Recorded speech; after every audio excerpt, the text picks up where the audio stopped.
SIR নিয়ে এবার সুর চড়ালেন রাজ্যের মন্ত্রী চন্দ্রিমা ভট্টাচার্য। একজনও বৈধ ভোটারের নাম বাদ যাওয়া মেনে নেওয়া হবে না, হুঁশিয়ারি চন্দ্রিমার। অনেকে বলছেন এ রাজ্য নাকি 1,20,00,000 ভোটারের নাম বাদ দেওয়া হবে। যারা এসব বলছেন তারা কি করে বুঝলেন সংখ্যাটা 1,20,00,000? প্রশ্ন চন্দ্রিমার। নির্বাচন কমিশনের নিরপেক্ষতা নিয়ে প্রশ্ন তোলেন তিনি। যাদের ভোটে 2024 সালে কেন্দ্র সরকার তৈরি হলো তারা এখন অবৈধ ভোটার হলে কেন্দ্রে ক্ষমতাসীনদের পদত্যাগ করা উচিত বলে মন্তব্য করেন তিনি। এদিন মালদা টাউন হলে মহিলা তৃণমূল কংগ্রেসের রাজনৈতিক কর্মী সম্মেলনের প্রধান বক্তা চন্দ্রিমার কি বললেন আপনাদের সামনে তুলে ধরছি।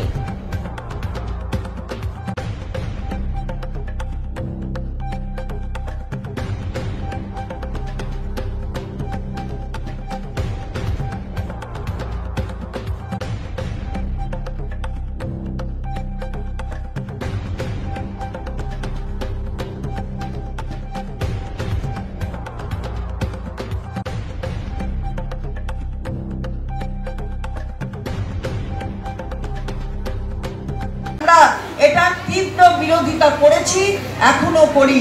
এইভাবে বৈধ ভোটারকে অবৈধ করে দেওয়া যায় না।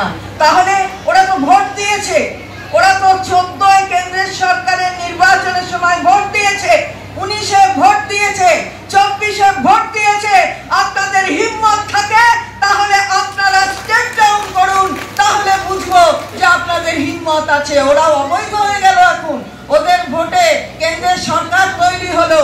কে কাকে ভোট দিয়েছে সেটা পরের কথা, কিন্তু মেজরিটি ভোট দিয়েছে। তার অর্থাৎ আপনারা মেজরিটি হননি 24-এ।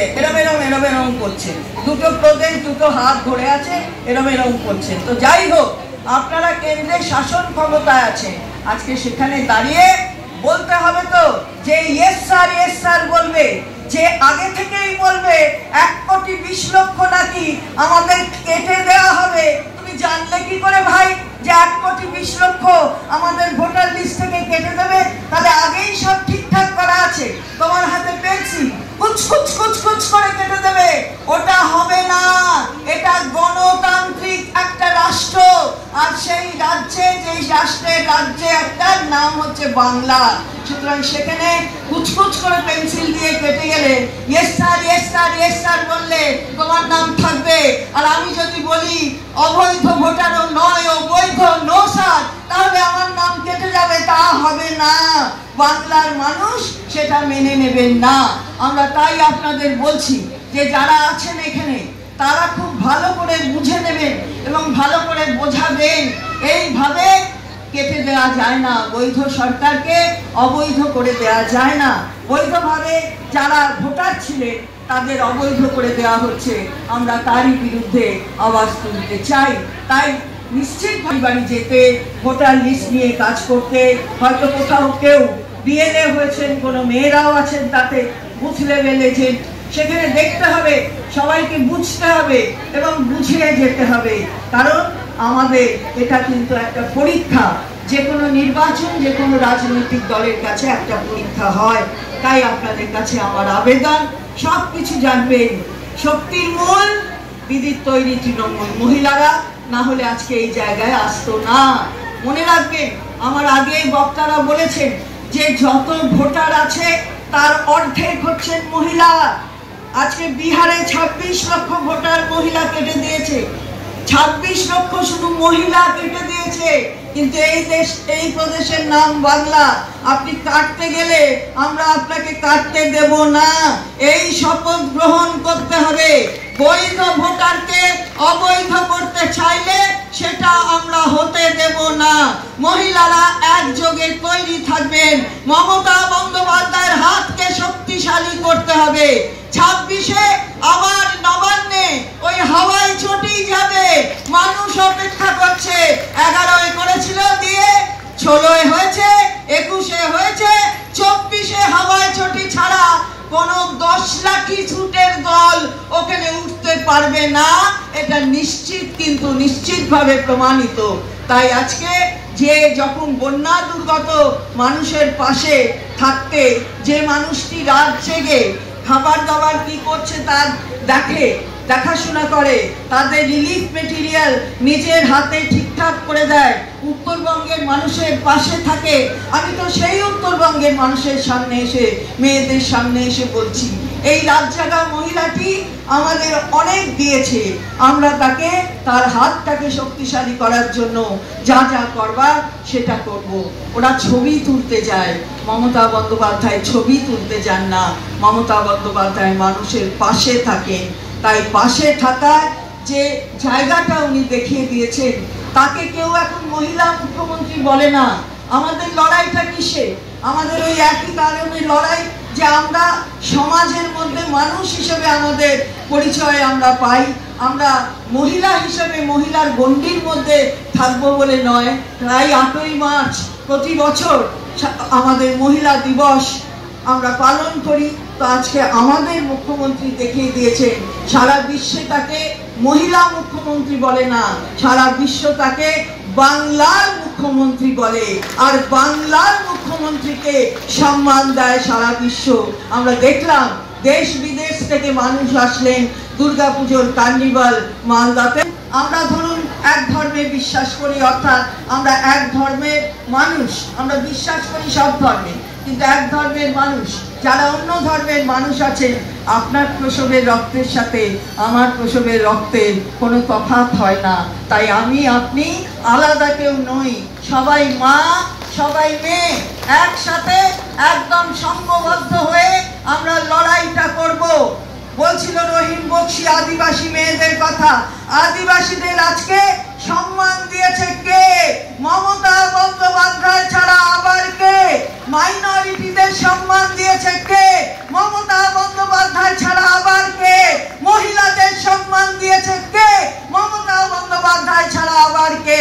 তাই সবকিছু ভুলে গিয়ে মমতা বন্দ্যোপাধ্যায়ের হাতকে শক্তিশালী করতে আসুন আমরা একযোগে তৈরি হই এবং মালদা জেলা 12টি আসনে আমরা জিতব।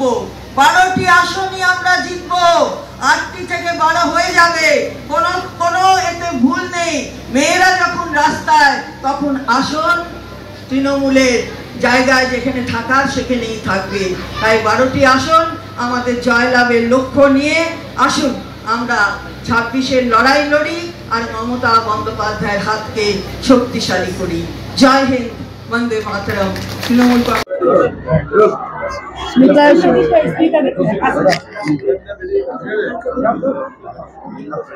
বলো বার্তা দিলাম যে বুঝতে হবে যে ওরা কি করতে চাইছে এবং আমরা কেন এটার প্রতিবাদ করছি। কারণ যেভাবে ওরা বৈধ ভোটারকে অবৈধ করবার একটা চেষ্টা চালাচ্ছে, এবং এটা আমরা দেখেছি যে অনেক ভোটার, লক্ষ লক্ষ ভোটারকে বাদ দিয়ে দিয়েছে বিহারের, আমরা দেখেছি সেটা। আমরা এখানে কোনো বৈধ ভোটারকে অবৈধ বলে বাদ দেওয়া এটা আমরা করতে দেব না।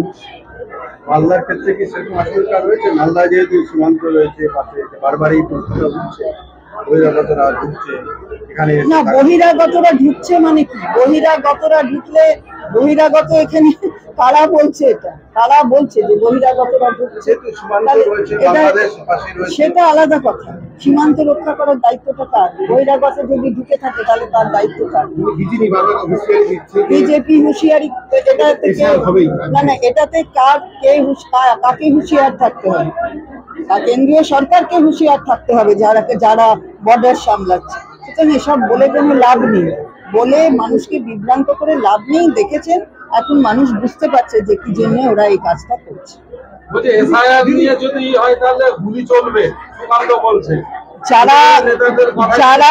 যারা বালখিল্য নেতা হয় তারা এরকম কথা বলে। একটা মানে দায়িত্বশীল কোন লোক বলতে পারে যে গুলি চলবে? তাহলে তার দায়িত্ব নেবেন তো উনি।